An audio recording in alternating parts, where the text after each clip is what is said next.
Hi, I'm Meredith. I'm a PhD student and a lecturer, and I am the research officer at the Australian Computer Society.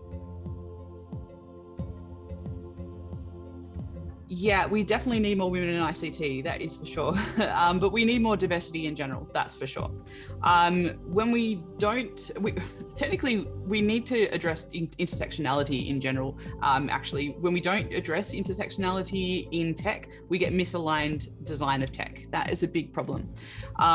For example, I guess most of you have probably seen the the African-American male-dominated AI problem in the US police computer. That was a big issue and still is a big issue because essentially AI is data in, data out. I mean, if you're training an algorithm, it's got to learn from data. And if you have biased data, it's going to have, the result is going to be biased. So yeah, unfortunately, that's a big issue. Another thing is VR. Some people don't think too much about the VR headsets that they have.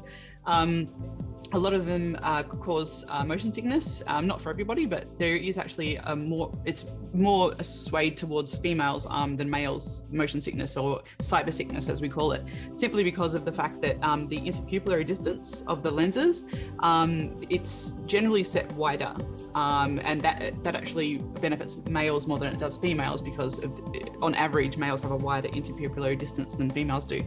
And because of that, there's actually, it sets off motion sickness in females far more than it does males. And that's simply because it's the design has been predominantly from males. That's generally how this bias in tech works. And I guess we can't really forget the whole seatbelt manufacturers using male shape and size crash test dummies to test their seatbelts.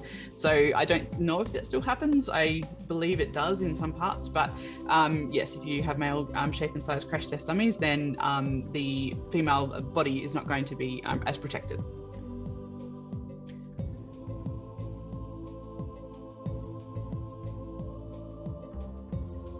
Role modeling is key. It definitely is still key.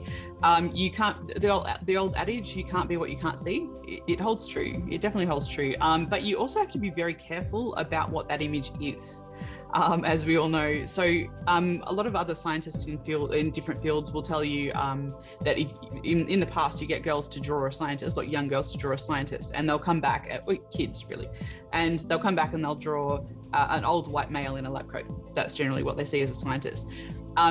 Similar experiments have been done with ICT or tech or IT or however it's put to them, and they come back and what they often come back with is what they call a nerdy boy, or a boy in glasses generally, with the game controller. That's what they see as IT. So no wonder we don't get more girls coming through IT. We have a very low percentage. I think it's like 6% overall worldwide. So it's very, very low.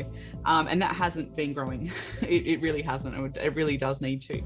So one of the biggest things we need to work on too is we need to remove the use of the terminology hard and soft skills. That is a big thing. We need to remove that now for the people that are already studying it, and we definitely need to remove it for people coming through. There is no such thing as hard and soft skills. There isn't. I guess historically you've got programming as hard skills and you've got the human related skills as soft skill.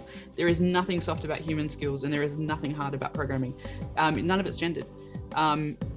Traditionally we have women being pushed towards the soft skills, and we have males being pushed towards the hard skills, and it's rubbish.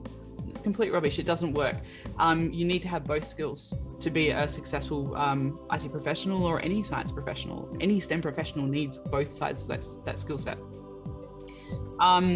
I'm also working, I guess with me, I'm working to redefine ICT for women and minorities. I guess women and minorities first, I guess. So I'm working to bring the cool factor back, basically. I'm live streaming, so as you can see behind me with the bit of the kit set up here. So most of the time, at the moment, I am live streaming. I'm starting the conversation with a worldwide audience about the importance of online respect and safety, and working to improve digital literacy one stream audience at a time. That's my aim at the moment. And yeah, that's my science communication aim at the moment.